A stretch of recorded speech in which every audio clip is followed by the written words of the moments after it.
Milton Berle. Cavett.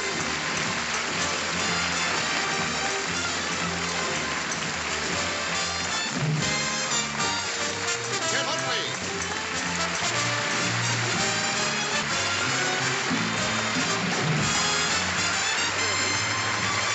Alan King.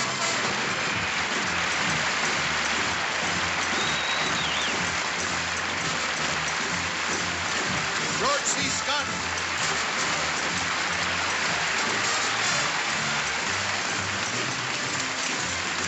Henny Youngman.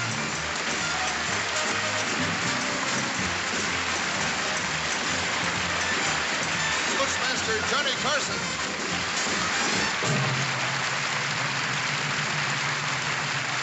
And our guest of honor, Don Rickles.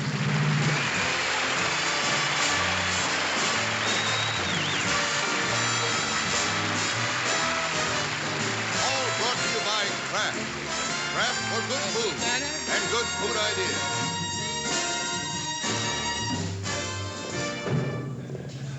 And now, ladies and gentlemen, your roastmaster for tonight is Johnny.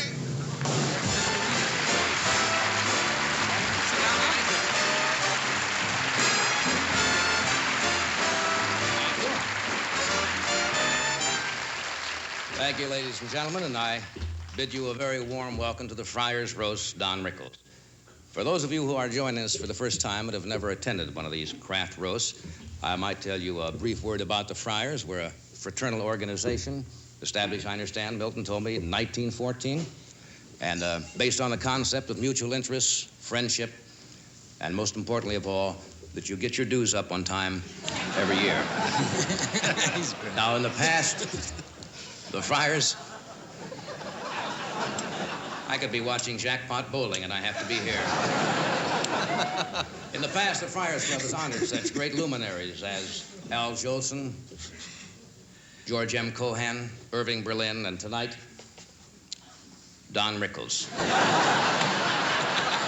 Which should give you some indication of the deterioration of this club. During... You're going to be easy tonight, aren't you?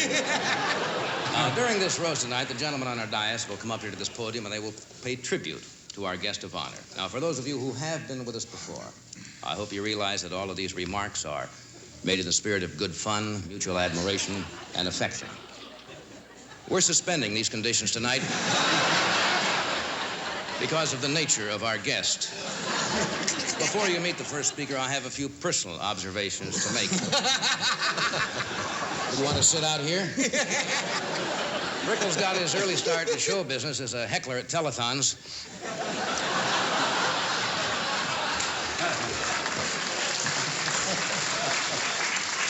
I don't know whether you know this or not, but Don didn't get married until late in life because he felt that marriage would jeopardize his career working gay bars.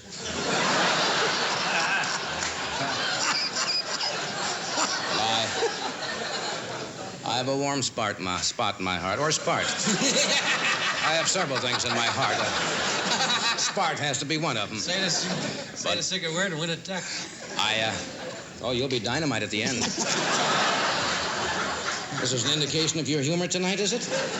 No, I remember with fond memories the many quiet evenings that we've spent together. I only wish they hadn't been on my show. And then it was just a year and a half ago that ABC scored the programming coup of the year. The Don Rickles television show. His manager, one of the most perceptive managers in our business, Mr. Joe Scandori, said it couldn't miss. Mr. Scandori, you might remember, was also a lookout at Pearl Harbor. Was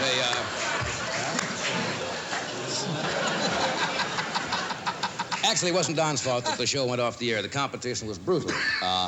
Channel 13 at that time was running a documentary called The Phillips Screwdriver, a Tool for Our Time.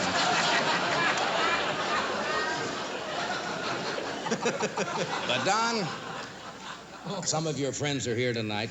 Don Adams could not be here, and I can say this, I think, and Don might back me up on this, that Don Adams and I are probably the two closest friends that Rickles has. And neither of us can stand him. So I welcome you, I thank you for joining us, and you will meet our first speaker in just a moment.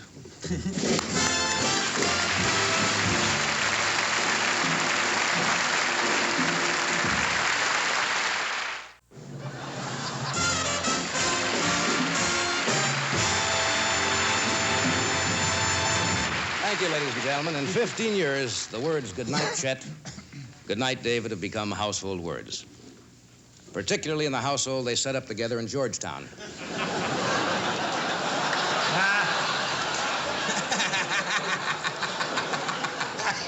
Little known, well-kept secret. But it's a pleasure tonight to introduce the newsman's newsman and Vice President Agnew's favorite entertainer, Mr. Chet Hunkley.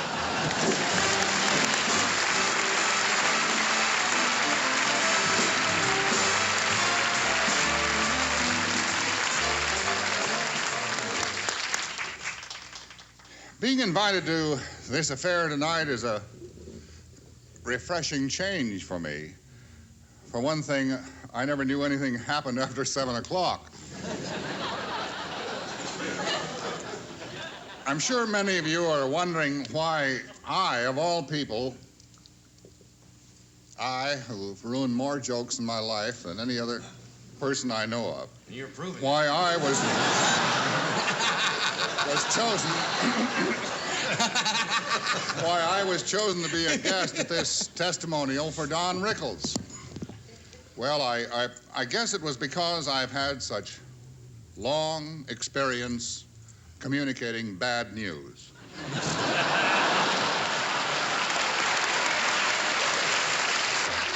This guy is rolling. And here, if you please, is a bulletin that just came in and was just handed to me as I walked into the studio. The films, and this is all in quotes, the films of all the old Don Rickles television show, which was canceled 2 years ago, have been encased in cement, and the Army is taking them on a train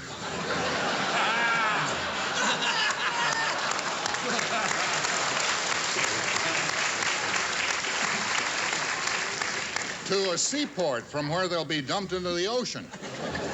A great tide of protest has arisen from the towns through which this train will be passing. Who would figure this guy would go over?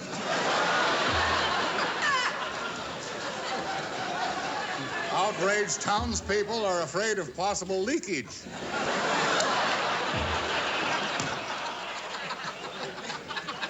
Well, as a result... Get him out of here!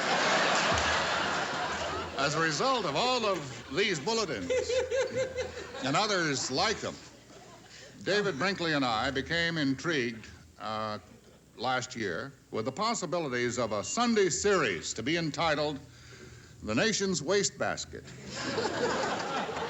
The idea was to star little-known people of very little interest. Naturally, we thought of Don Rickles first. We wanted to bring Don into the studio for the opening show, but we had to discard that idea because of a local health ordinance. So we went to his home, and fortunately, Don wasn't there, but his mother was. And we interviewed her, and it turned out to be a remarkable classic, a document. Brinkley opened the program by asking Mrs. Rickles if she could explain her son's chronic hostility. Mrs. Rickles replied that all she knew was that Don had been like that all his life. She said even before he was born, he was known in medical circles as the furious fetus. Somebody explain it to Don. And she was also inordinately proud of the fact that shortly after he was born, he became the poster boy for birth control.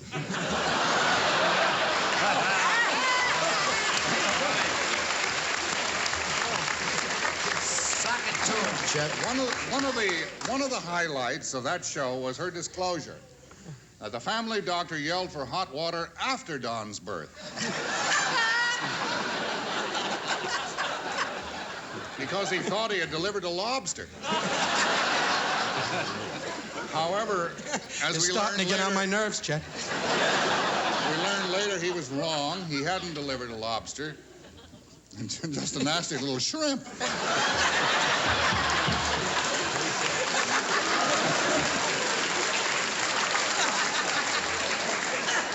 But now, Good night, Chet. before I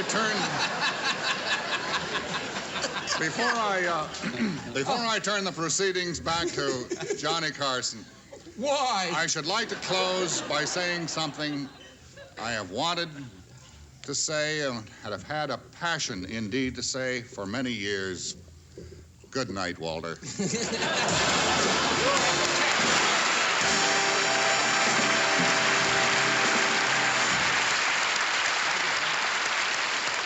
No, really, that was nice. You got us off to a flying stop.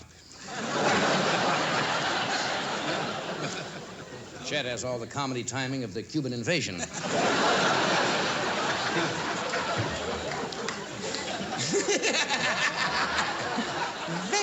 And now, I would like you to meet...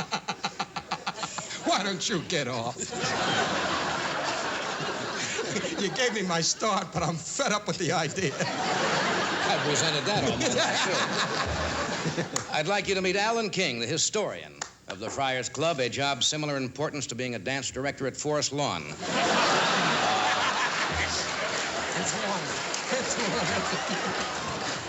Would you welcome Alan King?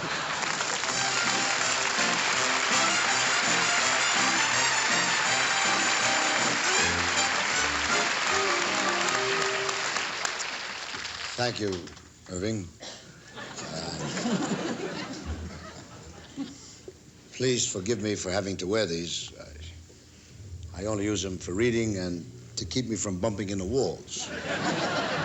What they actually are bad-fitting contact lenses. Ladies and gentlemen, members of the dais, guest of honor,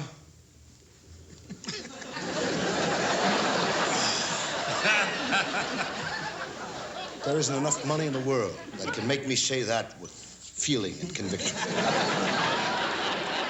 As a member in good standing and historian of the Friars for 24 years, I have participated in many Friars functions, roasts.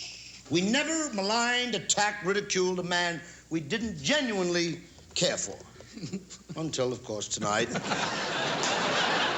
Now, Don Rickles was admitted to this world on May 8th, 1926, which only meant that his family faced the Great Depression 3 years earlier. He grew up with the disadvantages of a child of the ghetto. For economic reasons, his family moved a great deal, and for some reason, they would never tell Don where.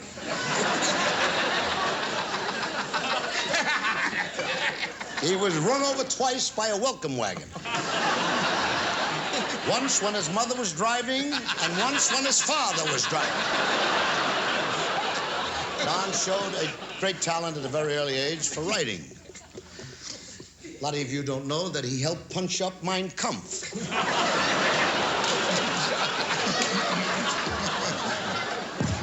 Don Rickles' career took an upward turn. When in the early 50s, he was booked into the Club Elegant in Brooklyn.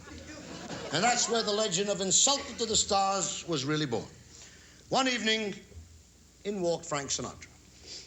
And Don, in his usual charming manner, endeared himself to Mr. Sinatra with such lines of, "Remember the good old days, Frank, when you had a voice? Saw you in the Pride and the Passion. The canon was great."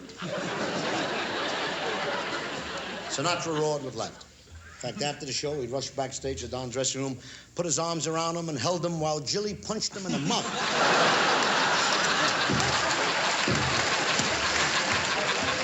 If I may digress from his professional life to his personal life, it says in 1965, he was a confirmed bachelor. Until 1965, he was a confirmed bachelor, a gay, bon vivant man about town, and you know that most gay men about town are bachelors.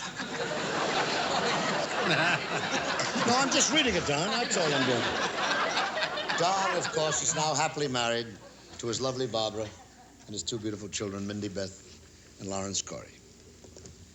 Don, You're now at the top of the heap. Heap of what? I don't know. But I don't know anybody that belongs there more than you. Your star keeps rising, your fans keep multiplying, and the royalties from Mein Kampf keep rolling along. But I never thought that I would ever have this opportunity in front of a vast audience to tell you what I really think of you. No, I'm serious. You know I'm serious.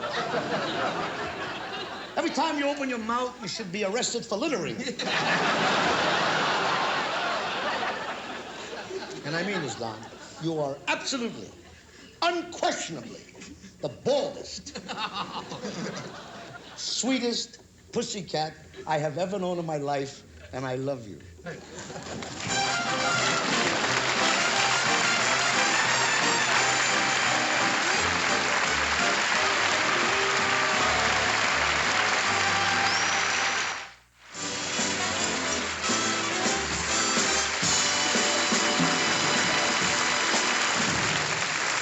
Thank you.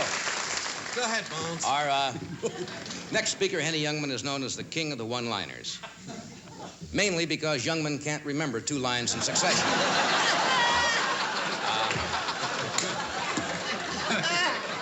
If I had to compare Youngman to one man in the whole world, I suppose it would be Will Rogers, because they've both passed on. Ladies and gentlemen, take Henny, please.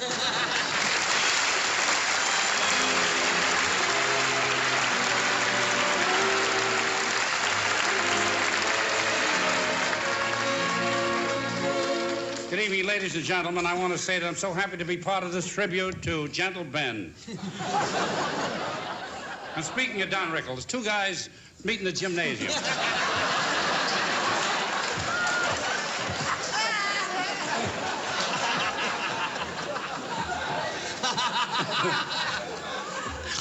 Two guys meet in the gym. One's putting a girdle on. His friend says, "Since when do you wear a girdle?" "Since my wife found it in the glove compartment of my car."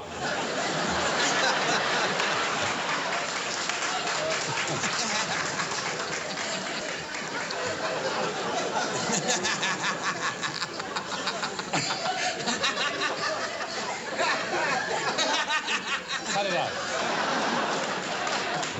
Becca walks up to a lady's house, says, "Can I have something to eat? I'm hungry." She says, "Would you eat yesterday's soup?" He says, "Yeah." He says, "Come back tomorrow." As everyone knows, Don Rickles has a large family. But what about my family? Nothing to do with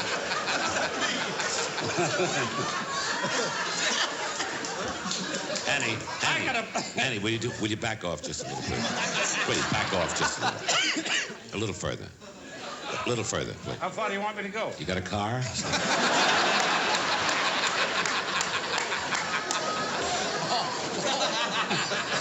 Well, I need you like he needs a hairnet.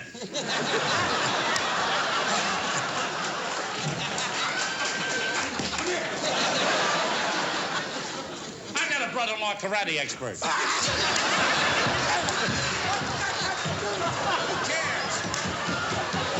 I reminded him when I grabbed him.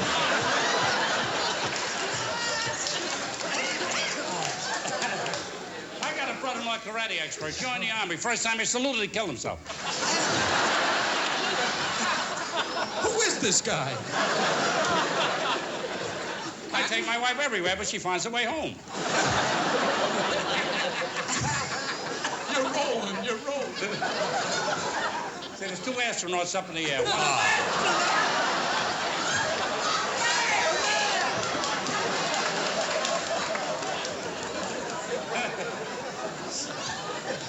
Over here, Don Rickles. There's 2. Boy, why do you keep walking? There's 2.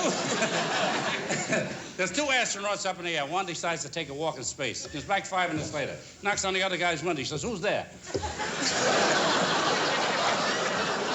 Don Rickles and I come from the same neighborhood. What have I bid for this guy?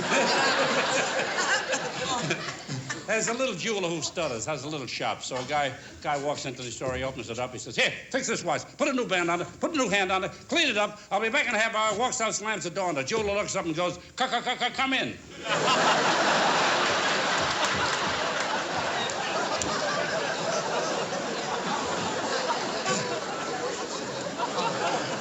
Getting back to our guest of honor, Don Rickles.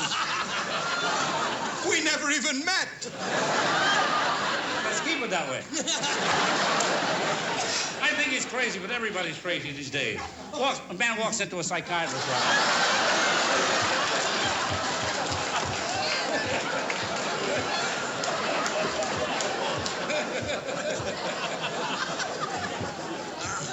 These are your jokes.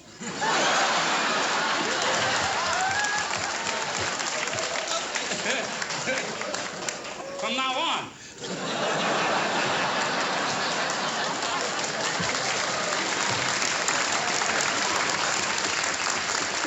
Man walks into a psychiatrist's office. He says, "What do you do for a living?" He says, "I'm an auto mechanic." He says, "Get under the couch."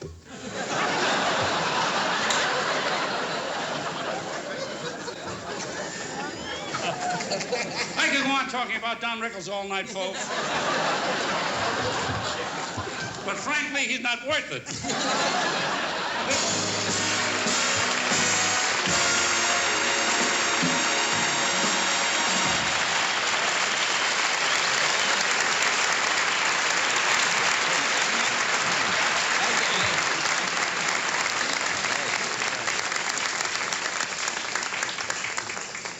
Thank you, Henny. We enjoyed that trip down memory lane with Joe Franklin.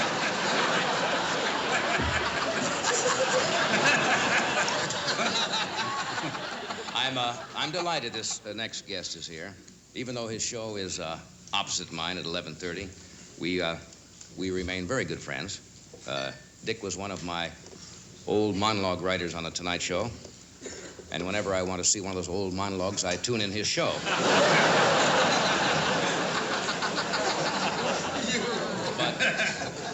I'm glad Dick is here for a much more personal reason, if you'll permit me this, please, because you alone, Dick, can give the lie to the rumors that I'm aloof. Articles have said that I isolate myself, and I don't have a warm relationship with the people that work with me. So, ladies and gentlemen, would you welcome my close friend of 2 years, Dick Carter.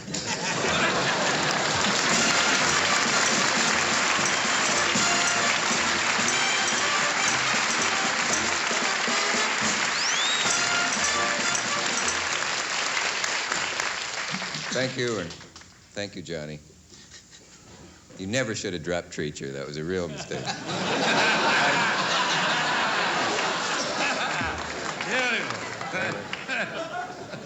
Seriously, if I may digress to the subject of Don Rickles,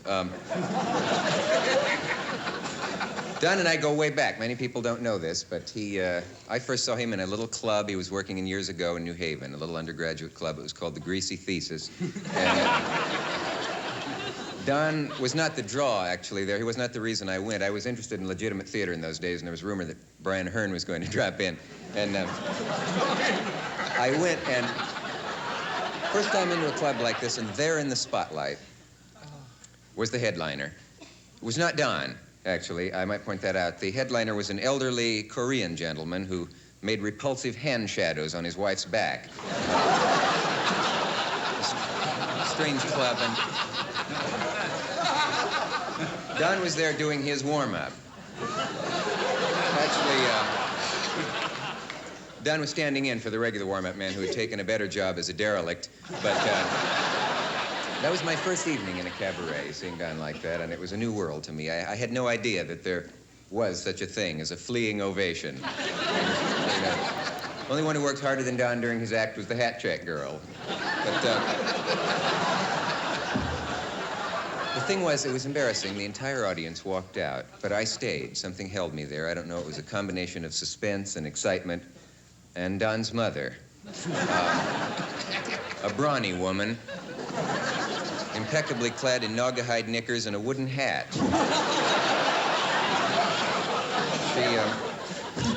I remember thinking at the time how...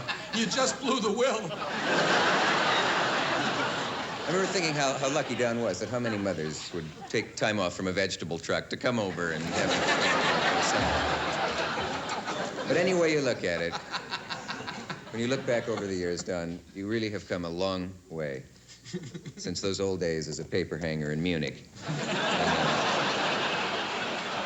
Actually, you know, it's jokes like that that contribute to the image people have of Don. Friends of his know that he's worked tirelessly behind the scenes for countless charities.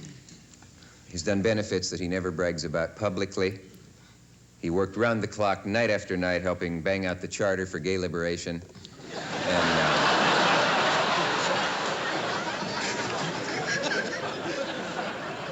it's funny when you think about it, how fate works. He's a strong personality, Don, with a lot of charisma, and if he'd born in a different time, in a different place, and a different period of history, who knows? He might have become a comedian. You're a wonderful human being, Dick. In closing, I would simply like to say that it is for all these wonderful reasons that Don is receiving tonight the reward that he so richly deserved and has so worked for so many years. Public humiliation by a cheese company. Thank you.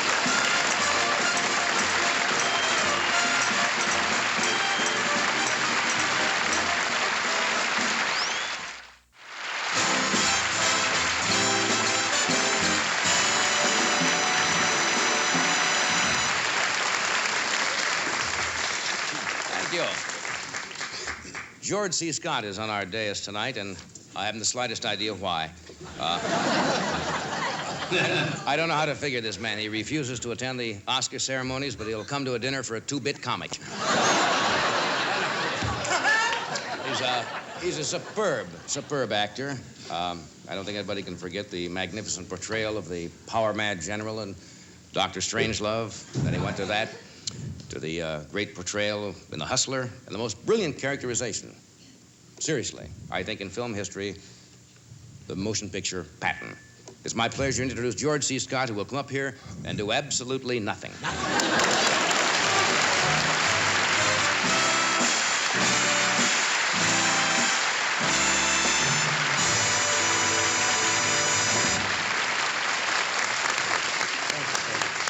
Ladies and gentlemen, Friars, and honored guest, I think I should confess I feel a little out of place up here with all these marvelous comedians, but I must say that everyone here has done what they could to make me feel comfortable. A little while ago, one of the very funny men here on the dais approached me and said, "Listen, Georgie, baby, I know you're not a comic or an entertainer. Don't get uptight. If you need any help, if you need somebody to throw you some ad-libs, just look at me and wink." Now, I appreciate this, I really do. However, I think I'm going to try to go it alone tonight. But thanks anyway, Chet.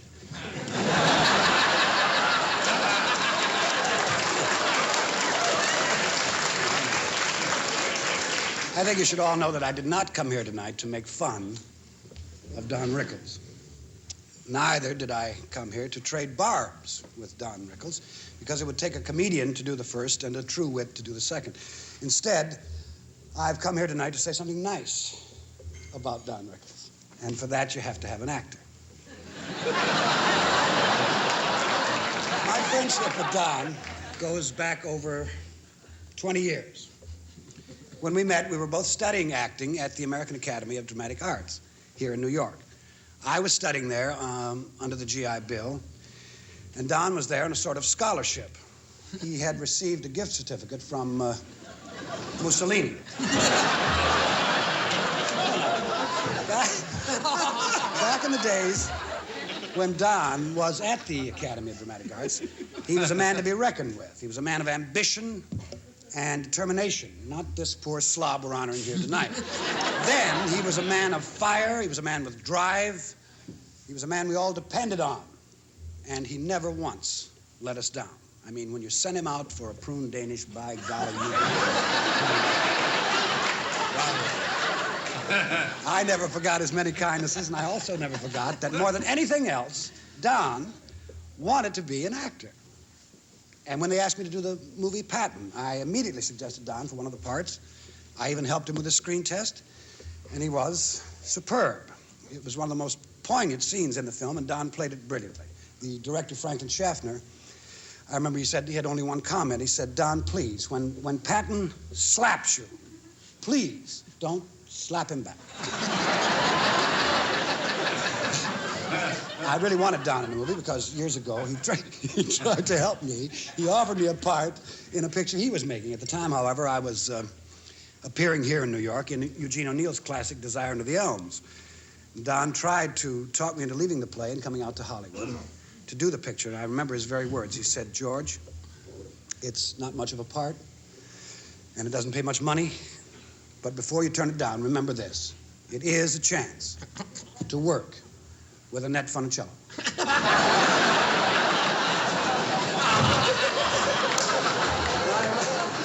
Don, we have been friends for a long time, and you've provided me with many happy moments.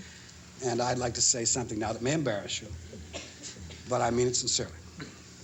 On the surface, Don may seem to be brash and crude and insensitive.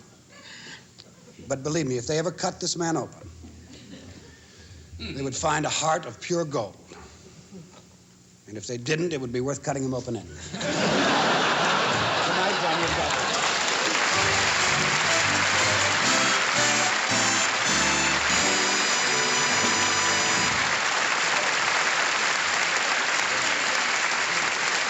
Thank you, George, really. It's nice to see you continuing in the dramatic vein. Milton Berle. Good night, all. Has been the model for countless comedians, and I'm proud to admit that I was not one of them. Actually, I can think of no one more appropriate for this occasion. No two people in show business probably have more in common than Berle and Rickles. And they should both resent that comparison. But the comparison really is kind of unavoidable. The same brashness, the same highly developed insensitivity. They're really so much alike. Berle could actually be Rickles' father. No, he's old enough. He's also careless enough.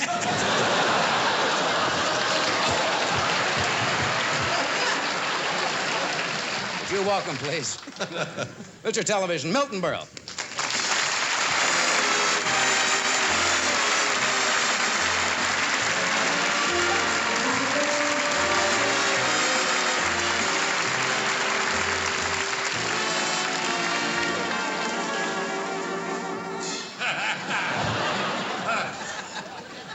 Thank you very much, Johnny.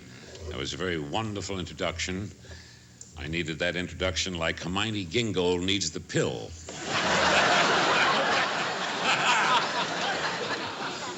Seeing this tonight, I don't know if it's a testimonial for Rickles or a mercy booking for Youngman.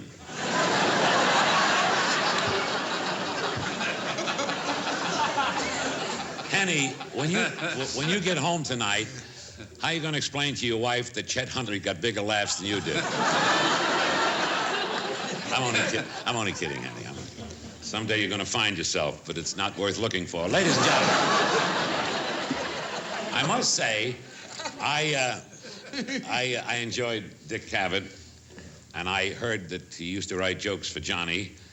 Now Dick has his own show, and believe me, Johnny, he's doing you more good where he is now.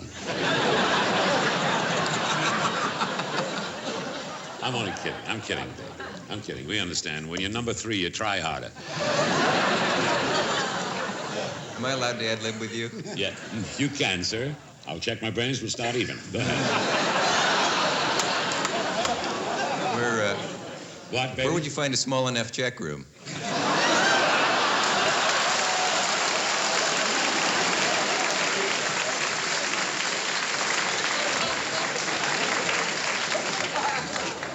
Oh, yeah? And George C. Scott, you were very, very funny. Did you ever think of teaming up with Mom's Maybelline? But, ladies and gentlemen, enough about these stars. I didn't come here to talk a lot about these talented people, I came here to talk about Rickles. This young man, this illegitimate son of Heinrich Himmler. Why are we giving this White Panther a dinner? Why is he sitting up here with all of us biggies? You can use it. This is the only man that Gentle Ben ever bit. This is the only man that Gentle Ben ever bit.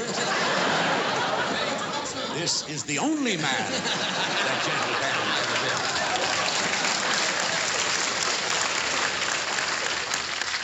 This is the only man that Gentle Jen ever bit. But I will say, ladies and gentlemen, that recently Don has had some very good luck in the movies. He found a wallet under his seat.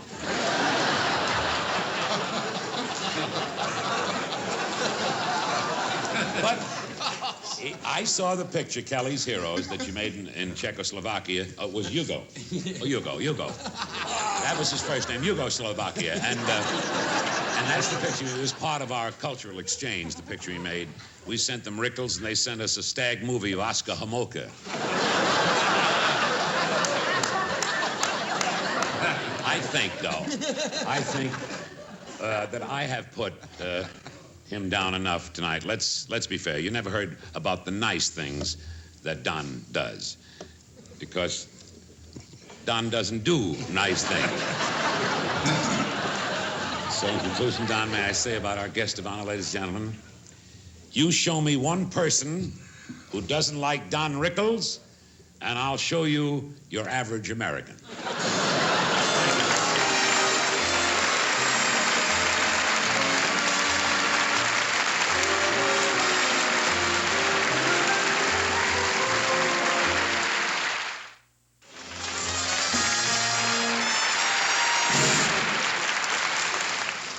Ladies and gentlemen, it is now time to hear from the guest of honor. Good night. And although we've been kidding him for the past 55 minutes very good-naturedly, he's been called a great humanitarian. That is, if you take the words of the Krupp family. I would like you to meet our guest of honor. And tonight, Kraft does salute Don Rickles, and it's only fitting that a cheese company would sponsor a dinner for a rat. Ladies and gentlemen, I present, most affectionately, Mr. Don Rickles.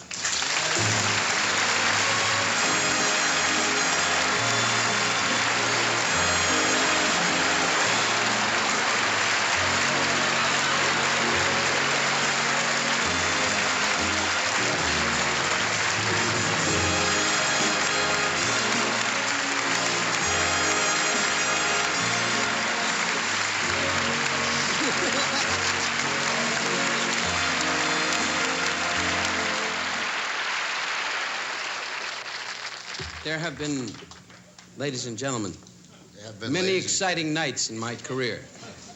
Tonight I will not count. I would like to say good evening.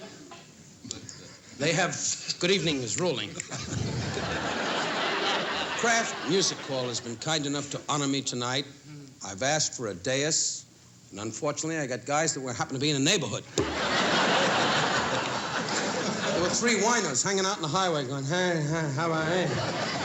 And they washed them up and put them here. But I kid. First of all, we'll go from left to right. Dick Cavett, I say this honestly. I was on ABC, and I'm fed up with them as I'm fed up with you. You have a wonderful nighttime show opposite Merv Griffin and my dear friend Johnny Carson, and they plan to beat you up.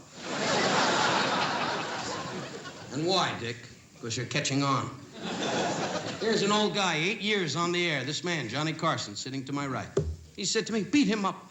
I say to you, Dick, really, you wrote for Johnny Carson, and today you have your own show on another network opposite this man, and you're hurting him. Now that, to some people, doesn't sound like humor, and I can tell by the reaction. Sure doesn't to me.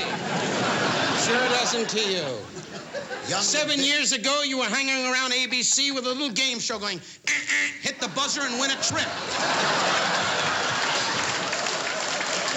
And you were a contestant. And I was a contestant. Oh, he was the buzzer.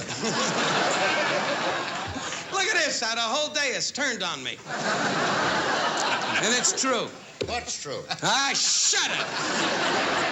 Henny, once in a while, move your lip. How many big stars do I know wear the clip-on bow tie with the little rust on the shirt?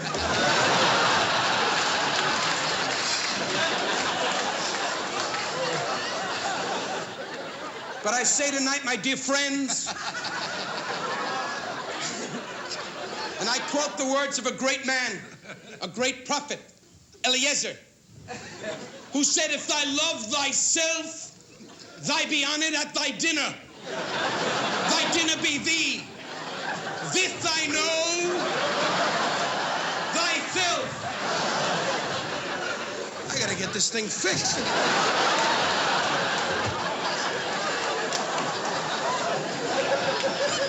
And to you, George C. Scott, I skip you, Milton, because you are my idol.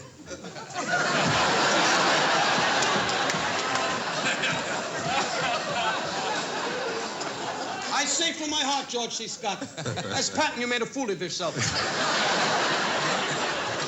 George C. Scott stood on the screen in the great emotional picture starring George C. Scott and Carl Malden, who you objected to. When you remember when you called me and said, why is he on the screen? I could play his part and do it great. And he stood there. That's right, Alan. Laugh your way to stardom. Your wife is leaving you.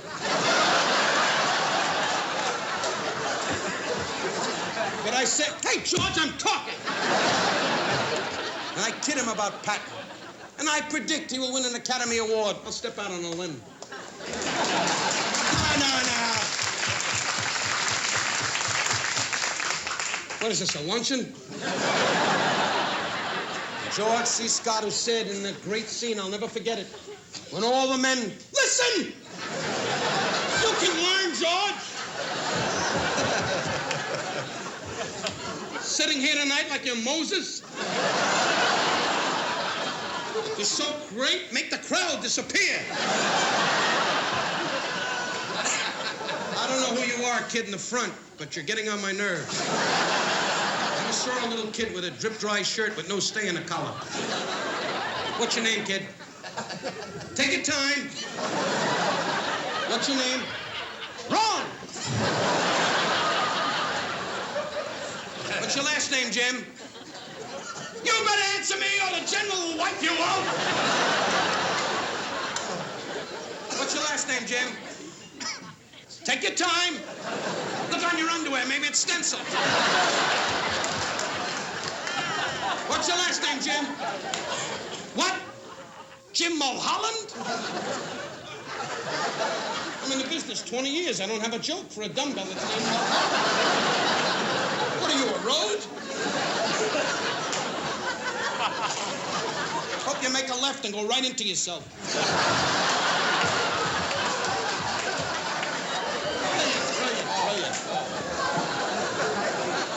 But to you, George C. Scott, I say from my heart, don't wave the flag of surrender. You are a big star. Be secure.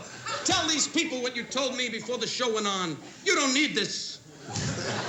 You are a big man, and you're a great artist. I quote the words of John Barrymore, the late, great John Barrymore, who said, let the light leave the spot to thyself. Let thyself be thy spot.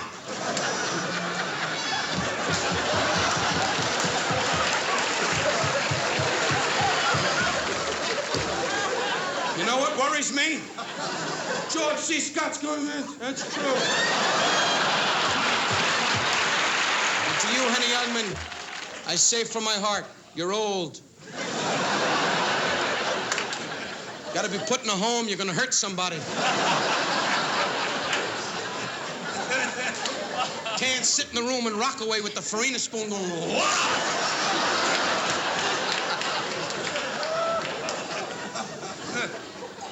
And Then there is a man named Alan King. And Alan King is a great valedictorian. Is that the word? I ask you like you know. Alan King, who said to me in his beautiful country estate, notice how the hunting dogs bite your wife.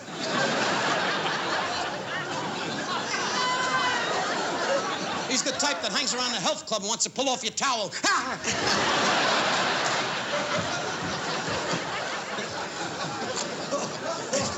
Is this too fast for you, Mulholland? Why did I put one dumbbell right in the front? I'm rolling, and this kid's going, pull off the towel.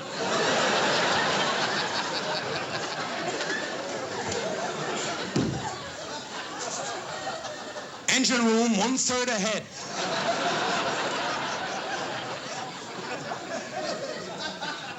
You're laughing, yeah, John? And Chet Huntley just took your wallet. I didn't forget you, Milton. Don't be depressed. Milton's sitting there going, he forgot me. I never forget the King. You're the greatest living comedian of our time.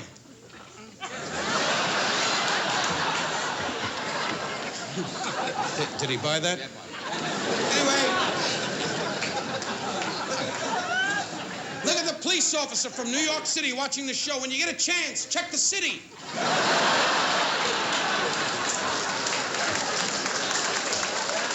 The policeman standing there going, I'm a cop. And the woman going, where's my purse? The cop's in the show. Check with him. I kid you, officer. My luck. This will be the dummy that stops me outside. All right, let's hear it again, fella. Let's hear that joke about the cop watching the show.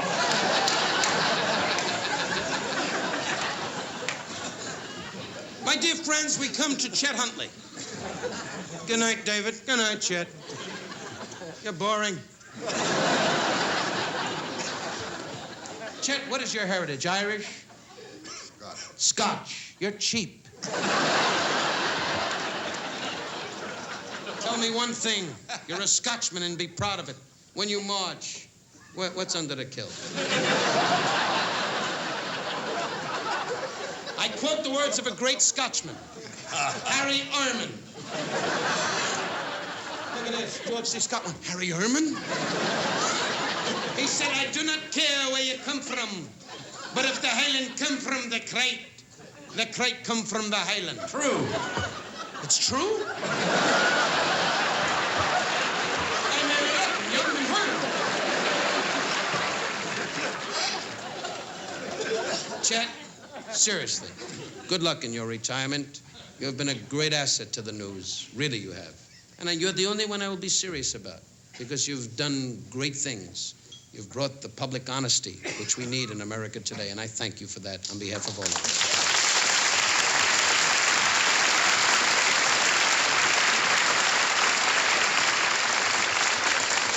Last but not least, Johnny Carson. Oh.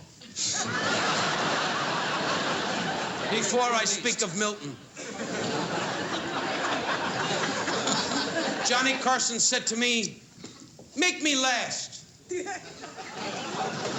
Make a big fuss over me. Who cares what happens to Milton? And Milton, he's right. Who cares? Well, Johnny Carson gave me my start in television on the late night shot, and I'm very grateful to you. Johnny, I say this from my heart. I've been proud of you, and I've enjoyed working with you. And I say this very honestly. Don't ever hang around me. I'll be with you. I didn't forget you, Milton. And last but not least, one of the great troopers, a man that was around with all the greats, Sophie Tucker, rest her soul, Al Jolson, Eddie Cantor, and just recently worked with the great Harry Lyman.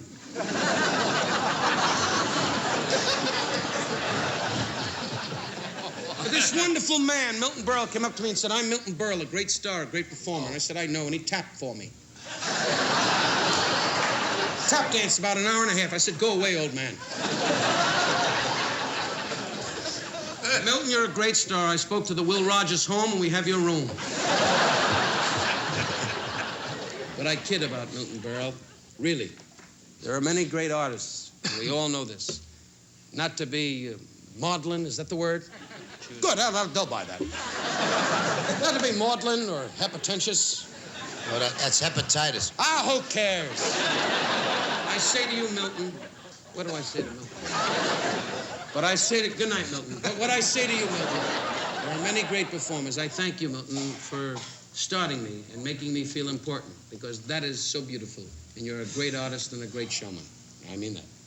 Now,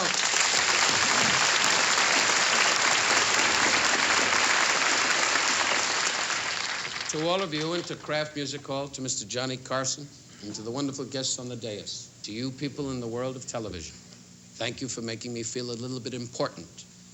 But I promise you, I will not let it go to my head and forget my values. Thank you.